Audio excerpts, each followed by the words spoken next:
Tatlong lalaki ang inaresto sa Barangay Tatalon sa Quezon City dahil sa iligal na pagsusugal. Isa sa kanila nakuha ng panang baril. May unang balita si James Agustin. Sa isang eskinita sa Barangay Tatalon, Quezon City, naaresto ng pulisya ang tatlong lalaki na naaktuhang nagsusugal. Nag-ugat ang operasyon matapos makatanggap ng tawag ang pulisya mula sa concerned citizen. Nakuha mula sa isang sospek ang improvised na baril na kargado ng bala. Although improvised siya, subject for ballistic examination pa rin yung baril natin at for cross-matching pa din kasi possible po pwedeng magamit din sa ibang krimen. Ayon sa pulisya, magkakakilala ang tatlong sospek na lahat ay residente sa lugar.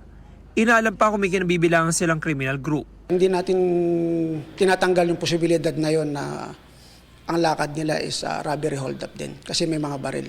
Based doon sa record po nung isa natin suspect is may the same po na kaso.